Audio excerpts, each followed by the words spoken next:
Halo guys, selamat datang di channel Oyo 2. Gimana kabarnya nih kalian semua? Semoga baik-baik saja. Ada aku untukmu. Kali ini saya akan menyuguhkan rekap dari sebuah film sci-fi yang berasal dari China. Dan pastinya kalian semua sangat familiar dengan istilah Sun Wukong. Cerita Raja Kera ini banyak sekali dibuat versi filmnya, dari mulai serial sampai dengan movie-movienya yang sangat menarik dan sayang loh untuk dilewatkan. Film Sun Wukong kali ini berjudul Journey to the West tahun 2017. Ini adalah film kedua guys. Film dibuka dengan diperlihatkannya Biksu Tong yang menjadi seorang raksasa. Dia terbangun di antara kerumunan orang-orang yang berukuran sangat kecil. Salah satu dari mereka memberitahukan bahwa ini adalah tempat yang dituju oleh Biksu Tong selama ini. Tepatnya ini adalah India. Mendengar itu Biksu Tong menjadi sangat senang. Tidak lama kemudian gurunya Biksu Tong turun dari langit. Dia memberikan sebuah lingkaran cincin yang artinya kini Biksu Tong sudah diangkat menjadi Buddha. Dia pun merasa sangat senang, tapi tiba-tiba lingkaran itu mengeluarkan asap hitam. Dan ternyata itu semua hanyalah sebuah mimpi. Dan pada kenyataannya kini dia dalam kondisi yang cukup menyedihkan. Biksu Tong dan para muridnya kehabisan bekal dan sudah berhari-hari tidak makan. Tiba-tiba datanglah dua orang wanita menghampirinya dan memberikan dua keping koin. Mereka menanyakan pertunjukan apa yang kalian punya. Dengan semangat Biksu Tong menyuruh murid-muridnya untuk beraksi. Tapi aksi ucing malah membuat anak dari wanita itu menangis. Melihat itu orang-orang mendekati stand Biksu Tong dan menyalahkannya. Kemudian Biksu Tong memerintahkan Wukong untuk melakukan sebuah pertunjukan salto. Tapi bukannya salto, Wukong malah jatuh dari atas pohon guys. Sontak saja hal itu membuat semua orang makin kecewa dan melemparinya dengan sayur-sayuran sisa. Konyolnya Biksu Tong malah memunguti sayuran-sayuran itu guys. Pemimpin dari grup sirkus itu bertanya, siapa sebenarnya kalian? Biksu Tong menjawab, sebenarnya kami adalah pemburu siluman. Awalnya mereka tidak percaya, sampai akhirnya Wukong memerintahkan Wucing untuk memukul kepalanya sampai hancur. Jawab, sebenarnya kami adalah pemburu siluman. Awalnya mereka tidak percaya, sampai akhirnya Wukong memerintahkan Wucing untuk memukul kepalanya sampai hancur. Dan tiba-tiba kepala itu tumbuh kembali. Disinilah mereka mengakui kemampuan dari Biksu Tong dan murid-muridnya. Tapi keadaan semakin kacau saat mereka menunjukkan kekuatan yang sebenarnya. Di sini Biksu Tong merasa sangat tidak enak dan kemudian menyuruh Wukong berhenti dengan menyebutnya kera nakal. Wukong yang tidak terima disebut kera nakal menjadi beringas dan mencoba menyerang gurunya. Dengan sigap Biksu Tong menyanyikan lagu yang membuat Wukong bergoyang. Kalau nggak salah harusnya baca mantra ya kan? Ya wis lah, kita lanjut aja guys. Tarian Wukong malah membuat festival itu semakin kacau dan semua barang-barang menjadi hancur lebur. Dan film Journey to the West pun dimulai guys. Di awal scene diperlihatkan seorang wanita tua yang diduga dirasuki oleh siluman. Anak perempuannya kemudian meminta tolong pada para pembasmi siluman untuk membantunya.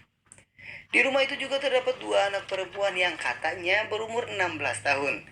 Tapi kalau kita lihat-lihat itu tuh udah tampang nenek-nenek kan. Ya wis lah, ini film emang agak PA guys. Oke, kita lanjut aja. Saat para pembasmi siluman mengeluarkan senjata pamungkas mereka yaitu cermin anti siluman, ternyata tidak ada reaksi apapun. Yang berarti ibu itu tidaklah dirasuki oleh siluman. Tapi para pembasmi yakin bahwa di sekitar sini pastilah ada seekor siluman. Cermin itu kemudian diarahkan pada dua gadis yang katanya berumur 16 tahun itu. Tapi hasilnya sama saja tidak ada efek apa-apa. Saat mereka menoleh ke arah sang gadis cantik berbaju putih, dia seketika berubah wujud. Tangan dan kakinya menjadi panjang seperti seekor laba-laba dan langsung menyerang para pembasmi siluman. Di sisi lain, Biksu Tong sedang menghukum Wukong karena sudah berlebihan saat melakukan pertunjukan dan menyebabkan orang-orang itu kehilangan mata pencahariannya. Biksu Tong di film kali ini agak sedikit temperamen dan kekanak-kanakan guys, harap dimaklum. Keesokan harinya Biksu Tong pergi untuk mencari air. Tanpa sengaja dia melihat sebuah rumah dan kemudian mendekatinya. Biksu Tong mengetuk pintu rumah itu. Saat pintu itu dibuka, ternyata ada sekumpulan wanita seksi dan cantik menghampirinya. Biksu Tong mengutarakan maksudnya untuk meminta sedekah air pada mereka. Tapi para wanita semok itu justru mengajak Biksu Tong untuk masuk ke dalam rumah dan makan bersama. Entah karena sangat lapar dan lemah atau mungkin tidak kuat menahan godaan dari para wanita itu, Biksu Tong tanpa basa-basi menerima ajakan mereka. Dia juga memanggil murid-muridnya untuk ikut ke dalam rumah. Wukong yang menyadari kalau mereka semua adalah siluman merasa sangat kesal. Wukong terus memprovokasi siluman itu di depan Biksu Tong. Ditambah lagi dua murid lainnya juga sama-sama membuat onar. Dimulai dari Patkai yang seperti cacing kepanasan melihat wanita seksi dan juga Wucing yang selalu berkata-kata kasar pada para wanita-wanita di sana. Biksu Tong yang merasa kecewa kemudian mengusir mereka untuk keluar dan menyuruhnya untuk jangan kembali ke rumah itu. Belum sampai di pintu keluar, para wanita itu menunjukkan wujud asli mereka dan langsung menyerang Biksu Tong. Biksu Tong kemudian memanggil-manggil Wukong yang berada di depannya. Tapi Wukong sepertinya ogah-ogahan, mungkin karena perkataan Biksu Tong sebelumnya. Tapi karena kasihan melihat gurunya itu, dia pun membantunya.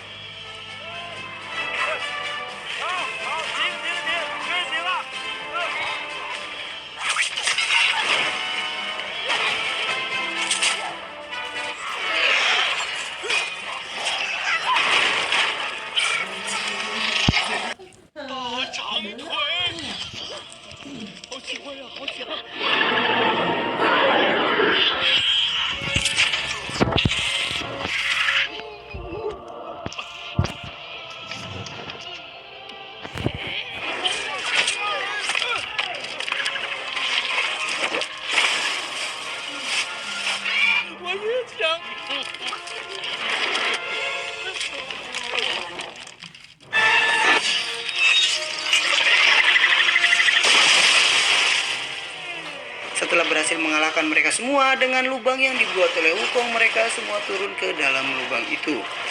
Di sana mereka bertemu dengan siluman laba-laba yang berukuran raksasa. Wukong langsung menangkap siluman itu. Saat hendak membunuhnya, Biksu Tong menghentikan Wukong dan dia berkata, biarkan aku saja yang melakukannya. Saat Biksu Tong tengah melakukan persiapan, tiba-tiba Wukong menghancurkan kepala ratu laba-laba itu dengan pukulannya. Tentu saja hal itu membuat Biksu Tong kesal pada Wukong.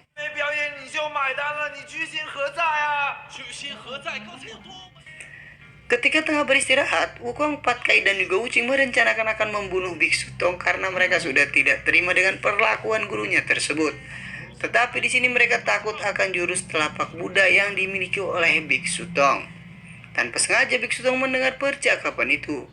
Tapi di sini Biksu Tong berkata bahwa dia tidak mendengar apapun. Dia pun pamit lagi untuk bersemedi katanya, dengan suara kecil karena tenggorokannya sedang sakit. Dia pun buru-buru ke atas bukit. Dia berlutut dan berdoa meminta tolong pada Buddha karena para muridnya berencana membunuh dirinya. Karena sebenarnya selama ini dia sama sekali tidak memiliki jurus telapak Buddha. Dia hanya berbohong untuk menakut-nakuti mereka. Tanpa disadari ternyata Patkai ada di sana. Dia berkata kalau dia baru datang dan tidak mendengar apa-apa. Saat Biksu Tong kembali dari atas tebing, Wukong sudah menunggunya di dalam hutan. Biksu Tong yang ketakutan mencoba untuk lari, tapi Wukong menarik Biksu Tong dengan kainnya.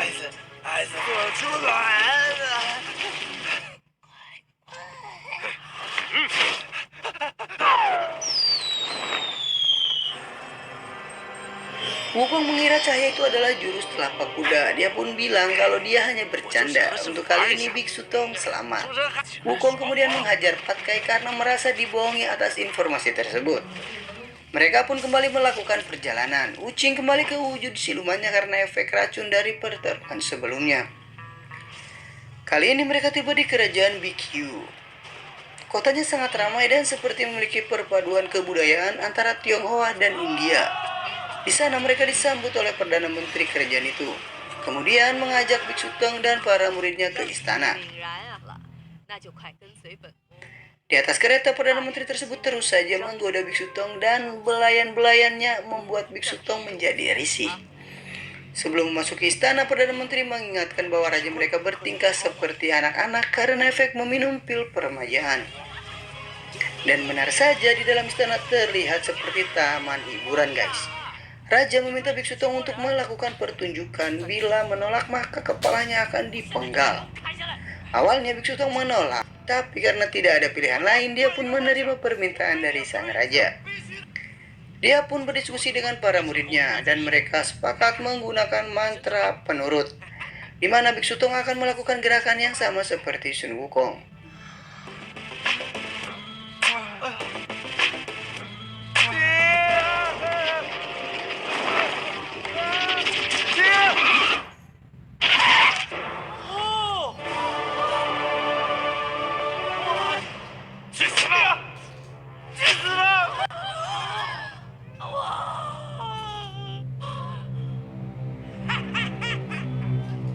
Perdana Menteri kemudian memerintahkan Biksu Tong untuk segera pergi mumpung raja masih menangis. Bila tidak dia pasti akan dieksekusi.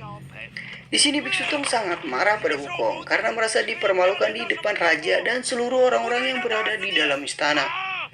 Kemudian Wukong berkata, inilah yang aku rasakan saat kau membuatku bergoyang di depan umum.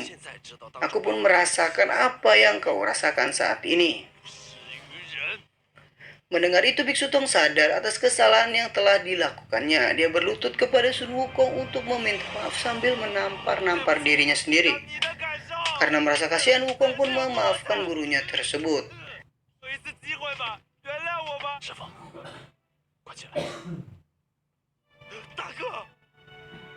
Di sini hanya Wuching yang paham tipuan yang dipakai oleh gurunya tersebut, yaitu mundur untuk maju, mengakui kesalahan di waktu yang tepat. Dan itu benar-benar membuahkan hasil. Biksu Tong dan muridnya kemudian kembali ke istana. Dia berkata kepada Perdana Menteri dia ingin mengembalikan nama baiknya dengan berbicara lagi kepada raja. Di depan raja, Biksu Tong mengatakan kalau apa yang dilakukannya adalah ulah dari muridnya.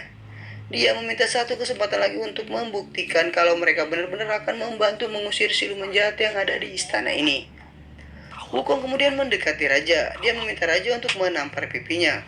Jual beli tamparan pun terjadi sampai akhirnya raja berubah menjadi seekor robot siluman.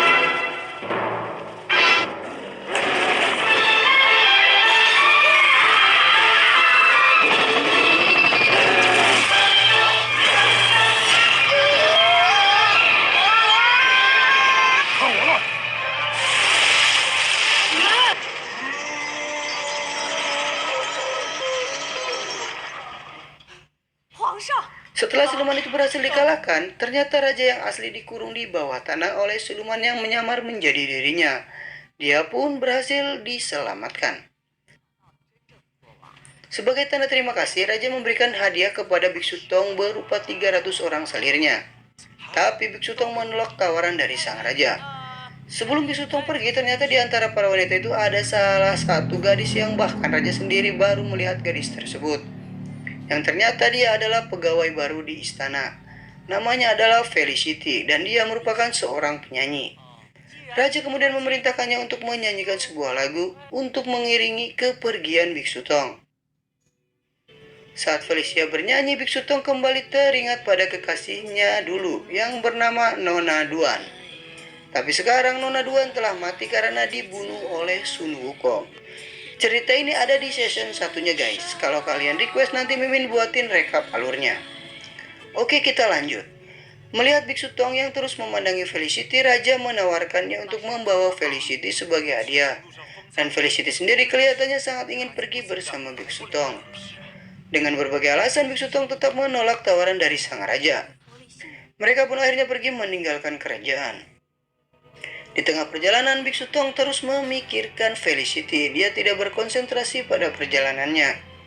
Dan saat pagi menjelang, Biksu Tong sudah tidak ada di tempatnya. Dia pergi sendirian kembali ke kerajaan untuk meminta kembali Felicity.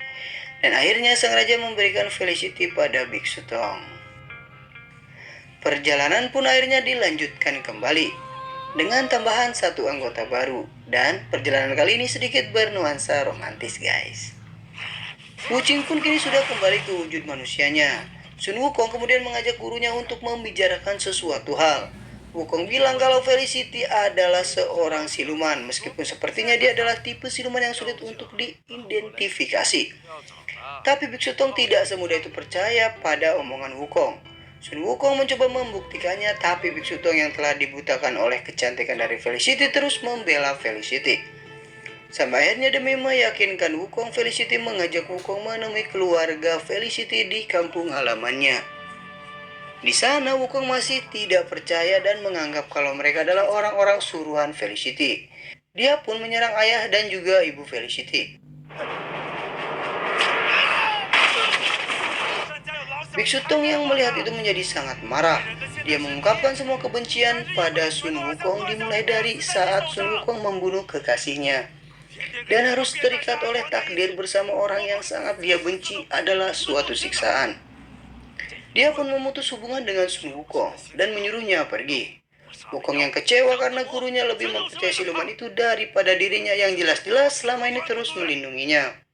Wukong pun pergi dan berubah ke wujud silumannya.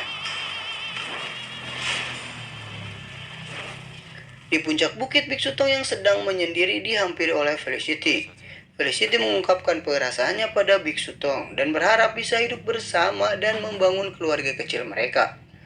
Di tengah-tengah kebersamaan mereka berdua, Patkai muncul dan memberikan kabar buruk kalau kakak pertama yaitu Sun Wukong mengamuk dan membunuh semua warga desa. Mereka pun langsung menuju desa, dan setibanya di sana kondisi desa sudah benar-benar kacau. Semua warga desa sudah terbunuh, termasuk ayah Felicity. Melihat hal itu, Wukong tertawa dan mencoba menyerang Felicity. Biksu Tong mencoba melindunginya, tapi kali ini Wukong tidak segan-segan memukuli gurunya tersebut. Dan saat Biksu Tong hampir dibunuh oleh Wukong, Felicity mengakui kalau dirinya adalah siluman tengkorak dan memohon pada Wukong untuk jangan membunuh Biksu Tong karena dia benar-benar mencintainya. Wukong kemudian berubah menjadi wujud raksasanya dan tanpa diduga-duga memakan Biksu Tong.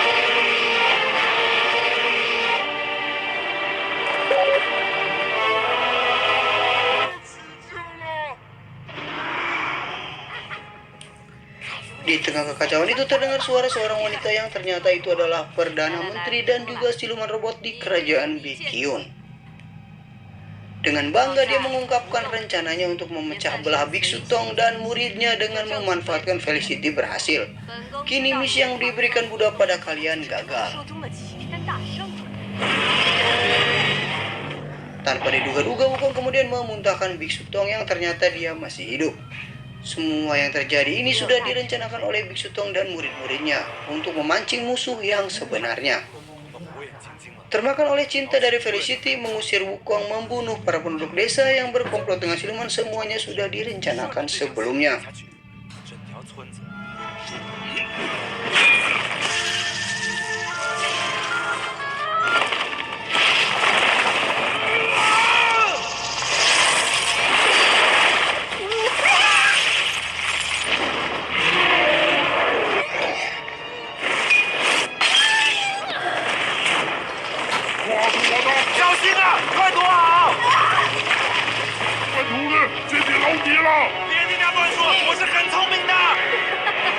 Perdana Menteri yang marah kemudian mengeluarkan kekuatan sihirnya. Dia mampu membuat tiruan dari kekuatan para Buddha.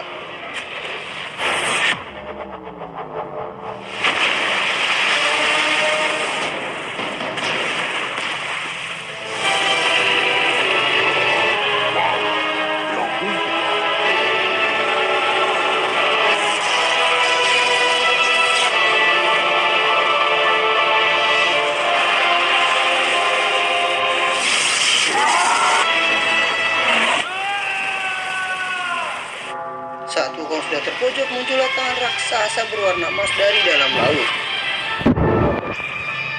dan dengan mudah menghancurkan 3 dewa tersebut. Dan ternyata sang Buddha akhirnya muncul dan memanggil Perdana Menteri yang sebenarnya adalah peliharaan Buddha, yaitu sang burung heriang emas abadi. Apa yang dilakukan burung heriang emas adalah karena dia merasa sudah tidak diperhatikan lagi oleh Buddha. Setelah pertarungan berakhir, Biksu Tong menemui Felicity yang tengah sekarat dan kembali ke bentuk silumannya. Felicity menghilang di pelukan Biksu Tong, dan film diakhiri dengan Biksu Tong dan para muridnya yang kembali melakukan perjalanan.